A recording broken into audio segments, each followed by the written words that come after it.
sometimes just have to go with what you Accept believe your in. flaws. We are not perfect. No one is perfect. Don't forget the values If that you you feel were given now, approach just because you want to suit. Accept your flaws. We are not perfect. No one is. Hello, welcome to today's episode of the Growth Diary. I am your host, Ivan Mapevagwada, and with me I have a good comrade of mine, a friend, and the vision behind Builders, which we are going to talk about more later. And on today's episode, we are talking about creating inclusive communities. Comrade, how are you? I'm alright, thank you. How are you? I'm very fine. I'm very excited today recording this episode in my hometown, Ndola. I'm very excited. Welcome back to Kopala. Kopara Nkuneshe. Yeah, so please can you just introduce yourself? Who is Nsemiwe? Just share with people who you are and what you do. My name is Nsemiwe, but I prefer to be called your buddy Nsemiwe, and that is my brand name because your buddy simply means your friend. And I love to make friends. I love to interact with different people. So when someone says your buddy Nsemiwe, it makes you feel as if you're already my friend, like your friend Nsemiwe. The guy with a vibe. Yeah. Yeah. So that's simply who I am. And aside from that, I love people, as I said, and I love interaction. I love to look forward to the positive side of life, regardless of what comes over. So I'm a cheerful guy. We can see. We are in Dollar and we are chilling with a guy with a vibe. So this episode will be a vibe, man. Yeah, so comrade, Nsemiwe, your bad Nsemiwe, you're my bad, we are friends. Can you share with people how was your childhood? What can you share about, growing up? How was life growing up? Honestly, my childhood, there's nothing so much interesting that was going on. I grew up with mom, so it was usually the two of us. So I wasn't around people as much. So it was usually school. Then after school, I was stopped from playing outside because the compound we grew in had people my age who had bad manners, according to mom. Yeah. So she was trying to protect me. So the rule was after school, straight home, watch cartoons, if not solving puzzles and simply relaxing. So that was most of my childhood and playing games indoors, obviously. Indoor games. I think that's the life every child wants, just you alone. I believe that means you are the only child. No, I'm not the only child. I was just with mom then. I do have my young siblings. Oh, wow. Yeah. But I think that's every child's, dream, just to get all the attention, to give you everything you want and everything. But otherwise, despite you saying you had nothing much about your childhood, is there a moment you remember most about your childhood, those you cherish and you wouldn't want to forget them? Yeah. Most of them is solving puzzles. That was my favorite thing to do. I actually wish I would get some puzzles even now. Just that whenever I feel like getting them, I get distracted. But I would love to get back to that. It's my favorite thing from my childhood that I would love to do even now, solving puzzles. I'm sure you always find solution to every problems you already used. Yeah. It has helped me a lot. It has helped me a lot. I don't think of myself as the most intelligent or the smartest, but I also don't think I'm slow in terms of thinking. So I'm usually having ideas popping up anytime, whenever you're in a meeting, before someone even finishes of discussing of the problem. Where I'm thinking of something. It might not be a perfect solution, but at least I'm thinking of something. Yeah. And looking at the movement you are running and just bringing in young people of our age and what you are doing, I believe you are not just intelligent, you are also sharp. No, thank you so much. Yeah. I'm humbled. Yeah, that's nice. You loved puzzle growing up. Is there a moment or some experiences from your childhood which you say no, these I hate and I wouldn't want to experience that, or any other child to go through what I went through? Well, there was a phase that I felt so insecure about myself, about my appearance. So most of the people now would think, no, what is he talking about? But when I moved from a private school going into a public school, I found a lot of bullies. In that I was so young, and I found myself to be the youngest in class, and then I was bullied for having big ears, according to my classmates then. So I was bullied, and it affected me in that whenever I'm speaking to people, I'm speaking to someone, when the person smiles, I would think they are smiling at how I'm looking. Yeah. So I was so insecure with someone smiling and I don't know what they are laughing or smiling about. So I wouldn't love any other child to go through the phase of feeling insecure about who they are or what they have. Yeah. Yeah, bullying is a common thing in communities, and especially people judging you based on how you look. I also have a testimony I was sharing with a friend yesterday to say, after we finished school, I applied to a certain place looking for a job, you get. Huh? I went there, I had all the qualifications. I went for the interview. When I met the interviewer, she looked at me and said, "You are young, we can't employ you." Without asking how old I was, the qualification I had, she just said, "You are young." Just looking at me, I was like, "No, you are young." And that's how I never got that job. I Yeah. was just judged based on how I look. Yeah, they say don't judge a book by its cover, Yeah. but at the end of the day, people put in time to design the cover, which Yeah. means how you look always. People perceive you in a certain way, Yeah. but I think we should move to a level where you wait for someone to prove to you what they are able to do, and like just judging based on what you see. Yeah, I'm Yeah. telling you, it was very painful. It was I wouldn't want anyone to experience such, especially if you know that I have all the qualifications. I know the effort you had to put in, applying, getting ready for the interview, and just someone say, "No, you are young." It was painful. But anyway, this is not about me, but I'm just sharing because you are the guy with the vibe. I just want us to vibe plus. This is Ndora, man. Yeah, This and is my hometown, so I just want to make myself at home. Yeah, yeah. but you talked about solving a lot of puzzles growing up, and the experience. But my question is, what you are doing now, the man you are now, if you could just share with us how your childhood, what you experienced, what you went through, how they've helped you and shaped you to become the person you are now, and the things you are doing right now with builders. Where did it start from? And just introduce builder for people to know what I'm talking about. How I wish you came with the builder uniform T-shirt. Oh yeah. Yeah. Yeah, I wish I came with a Buda t-shirt. But anyways, Buda is a group of young people, like ourselves. You are part of it. Yeah.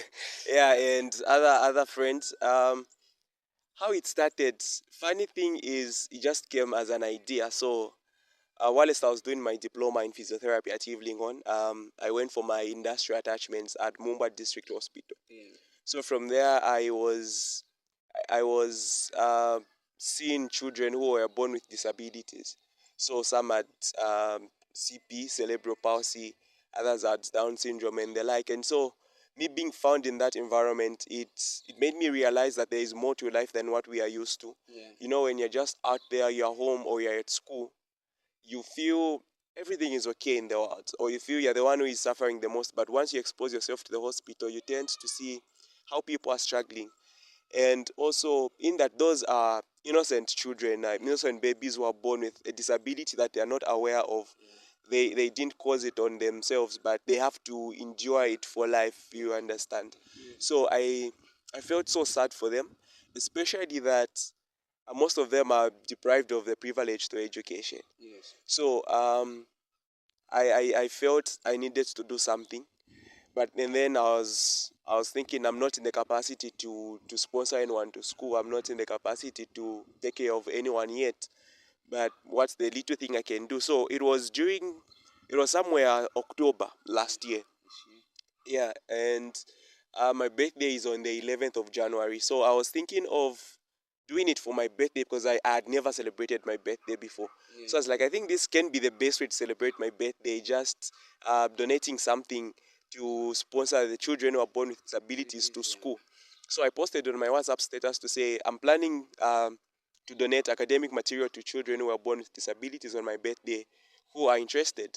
And a few friends on my contact list responded to that, and that's how we came up with the thing, with a builder, and we contributed the little that we had, and we had our first donation this year. It didn't happen on my birthday. It was moved to a date so close to my birthday.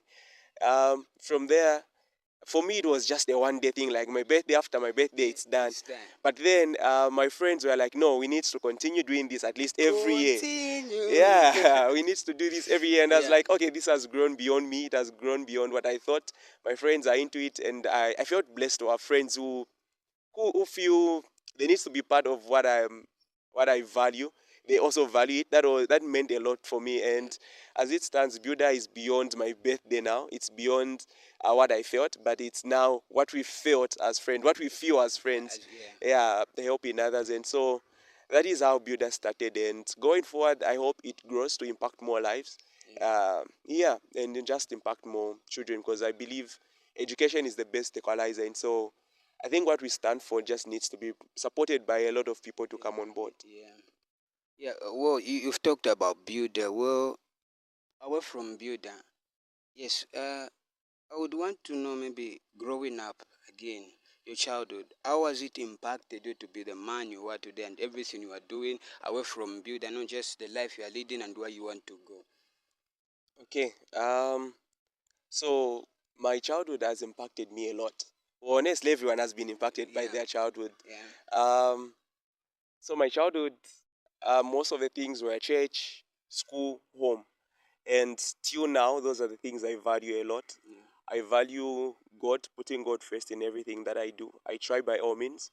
I'm not the most righteous person, I believe me, but I try to take myself back to the cross whenever I feel short of the glory, and that has impacted me. And actually, let me tell you this story of how my Christian life started. Like when I was young, I used to be the first one at church always.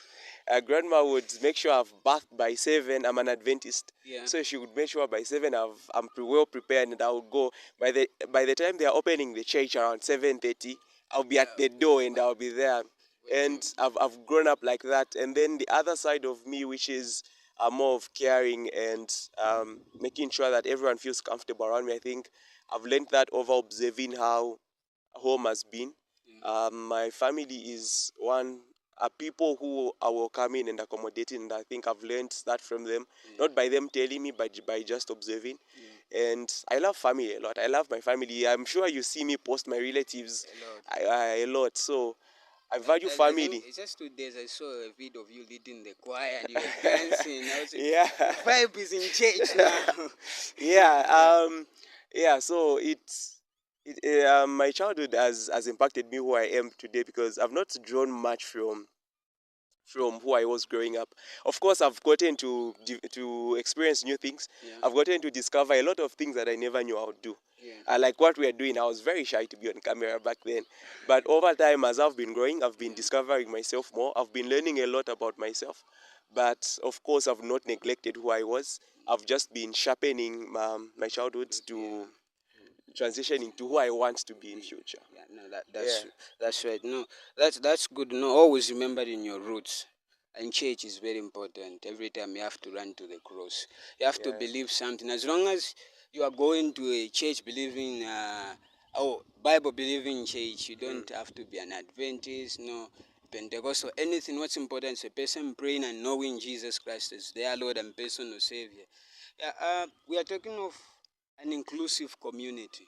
So, with you, comrade, when you think of a community and inclusiveness, and we are talking of your passion, which is people living with disabilities and all that, to you, comrade, what's an inclusive community? How does it look? An inclusive community is, in my opinion, it is an environment or a community where I'll give a scenario of a function. I love food. I love food a lot. So when you go for a function, a party, or a wedding, there are those weddings where they don't serve you, but you serve yourself. They just put the food and you're serving yourself. So you get a portion of chicken that you want. You get a portion of rice that you feel you manage. If you get more than enough or you get little, that will be up to you. But you've been given everything to. I think that's my opinion of what an inclusive community should be. It should be a place where all the opportunities are just given out to people, and then it's now up to you, up to me to pick what I feel I deserve, what I feel I can manage, and what I feel I can handle. I think that's what an inclusive community is, according to how I perceive things. So a community where everybody, doesn't matter your background, doesn't matter your abilities, you are given the same opportunity to make choices, not just to be free to express yourself. It doesn't matter if you look young, like the way you did. Yeah. Yeah. Yeah. think I felt excluded. Yeah, you were excluded. Yeah. So yeah. Okay. When we talk of people with different abilities, how can we as the community accept them and just make them feel like they're included and they are considered? You being around them a lot, researching about them, and them being your passion, whether kids or other ones, like how can we as the community just help them feel welcomed and included in everything we do? Um, I'll answer your question in two ways, though the other way you've not asked about it. Yeah. But it's one way that is important in order to consider them. So it is first on their own part, and then second on our own part.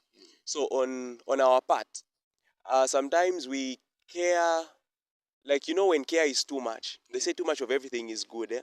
I don't know if you've experienced where you go to visit your auntie's place or some friend's place, and then the first day you are served food, you are comfortable, you're like, I'm a visitor, they are serving me. The second day they serve you food. The third day you'll be like, today I'll take the dishes to the kitchen myself. Then tell you to stop. Then the fourth day, it's now a week, you start feeling uncomfortable. I don't know if you feel the same. Yeah, I understand. Yeah, so because they are doing too much for you, feel they are doing too much, and you need to take back some of the help that they are giving you.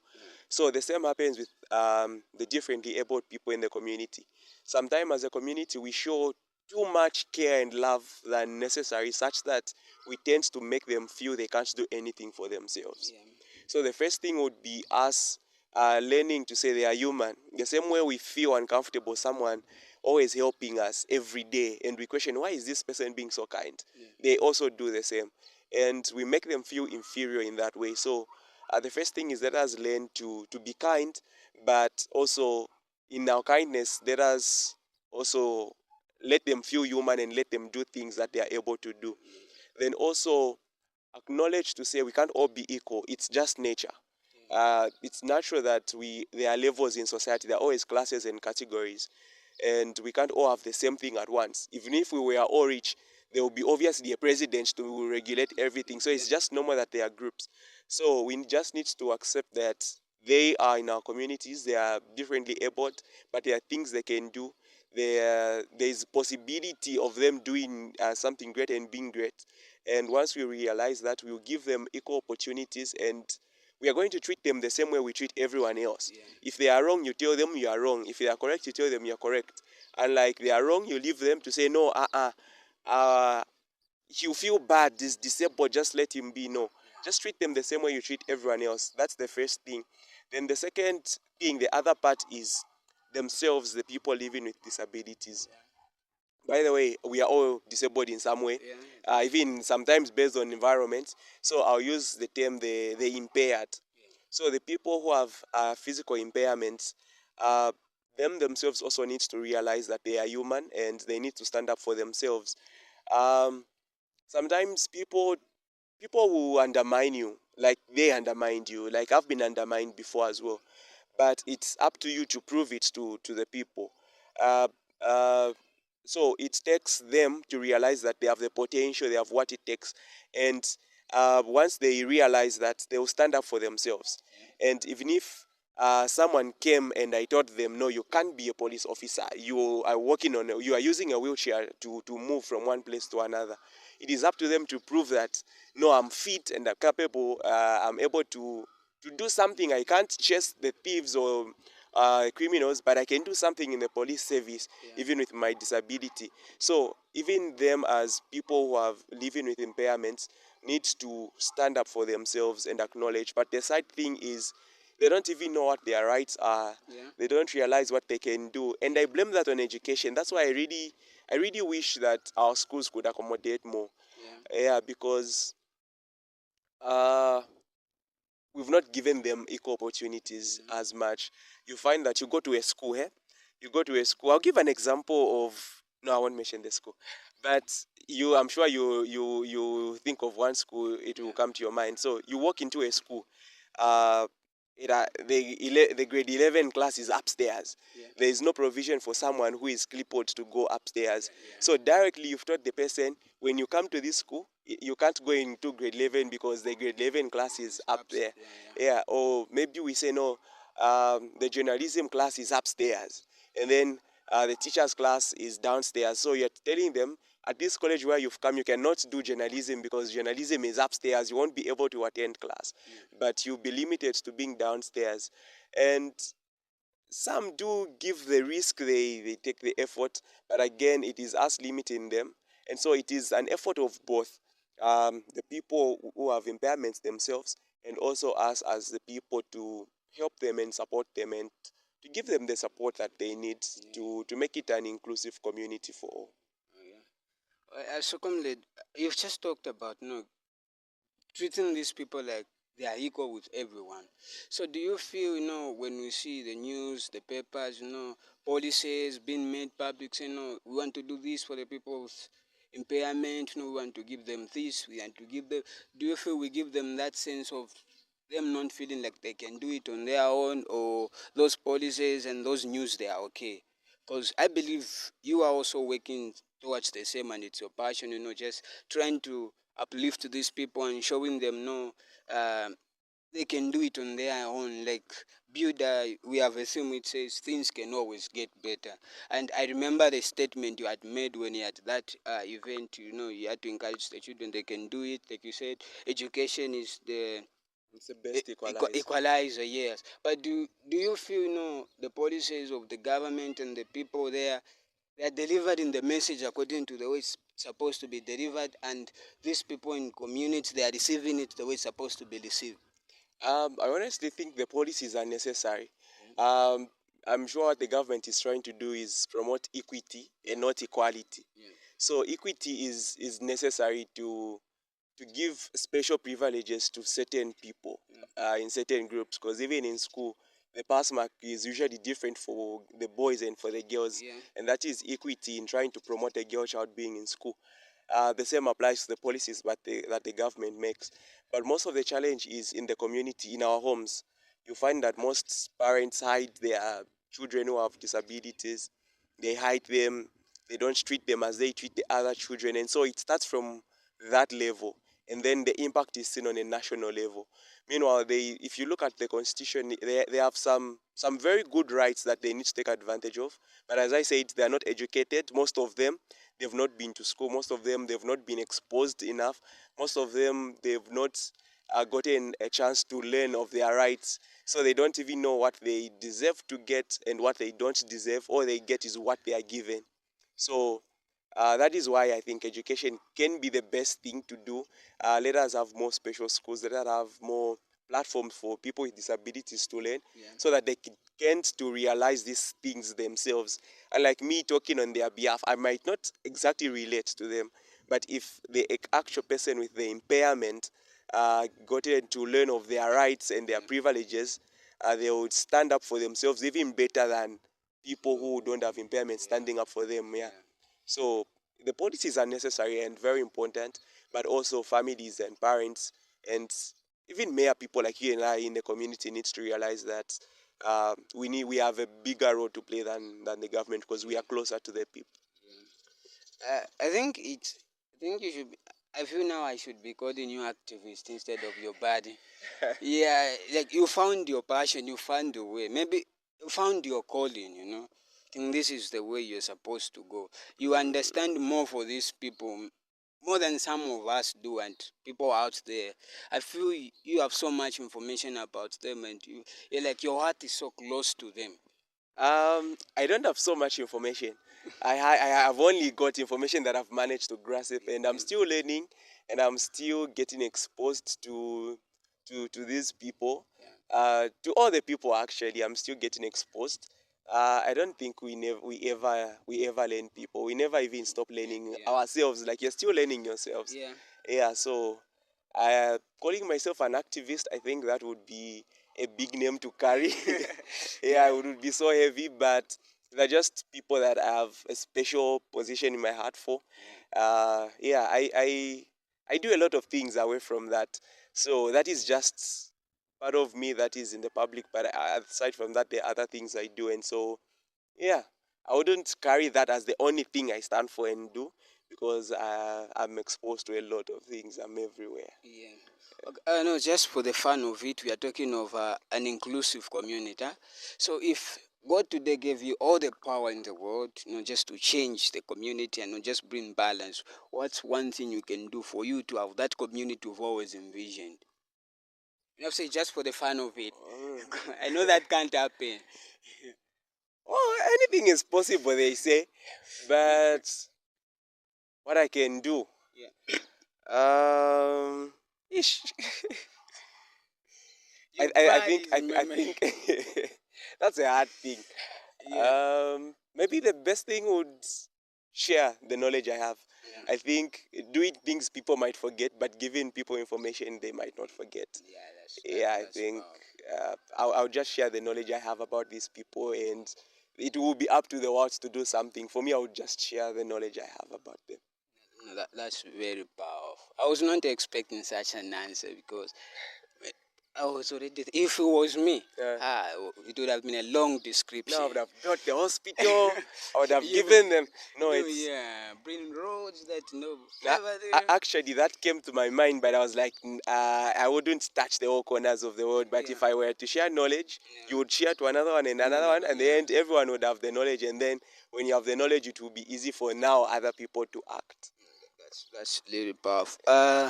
I think right now I'll let you now talk about builders. The program we have, how people can reach us, where we'll be next, and what's our next target, our vision, and more things we are doing as builders. I don't want to share it. This is your moment, but I'll say something at the end as well.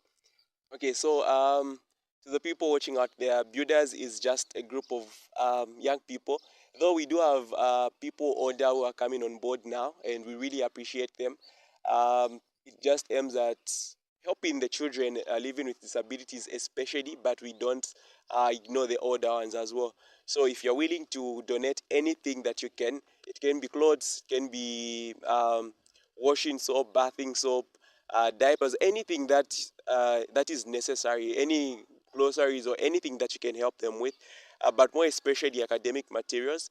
There are a lot of special schools that are around, and they do need books, they do need pens. Some do have teachers who don't have teaching material. So if you have any academic material that you would love to donate, you can simply donate. It can be material form, or you can donate through cash or monetary form, and you can donate through myself or through Vaguada. Through Vaguada, obviously through this platform here you're watching this video from. Through me, you can search for my page, that is your buddy Nsemiwe, or you can contact me on 0765 45 45 87, and we'll be glad to share your donation. It doesn't matter how little it is. A little kindness can go a long way, so even your little donation can mean a lot to the child who will receive it. Yeah, and you might not have everything, clothes, money, and all, but we would appreciate if you just tell us, no, there is such a place for this kind of people. We would love to visit them and, just praying for us and praying for such people and just sharing information with us. It's okay, you have to know there's such, things happening around them. We just want to know and we just want to care and share the love with them. Otherwise, you are welcome. Our next program is in January, and we are yet to communicate the place where we'll be because, like my brother said, there are a lot of places with people with special needs, but we are believing on God to show us where to go, what to do, and just share and have a moment with them. Actually, when you mentioned people praying for us, it made me realize how much we've valued material support than the spiritual and emotional support that we need. Yeah. Like, you find people appreciating someone for being gifted a car or clothes or a simple watch, but someone who was there for you to give you a word of advice, to give you a shoulder to lean on when we don't value that as much. Yeah, I don't know what happened, but that's just what came up. It's out of the topic, but yeah, it just came up, and Yeah. yeah, it's a nice thing to think of. I wonder why. Do you know why? We stopped valuing other form of support, and we only value things that involve material and money. I think sometimes it's because the people who pray for us and motivate us, they are the people who do it most on a daily basis, and some we don't see them, so we don't feel like appreciating them, or we don't see their effort, like you said, because it felt like it's a daily things. We are too welcome that we are. Do you have for the people? The simple things I can say is life is hard, and if you are weak, it will crush you. But even if it's hard, make sure that you look forward to the If you positive are side. 1 week, it will crash you. Yes, if you are weak, it will crush you. So regardless of it being hard, just make sure that you look forward to the positive side of life and just be cheerful always. It does not hurt. Yeah. You can see for Mundora to the vibe. Hey. Mundora for the vibe. Bakopara turi bachika. Alcopa Nation. Thank you very much for watching today's episode of the Growth Diary. We were talking about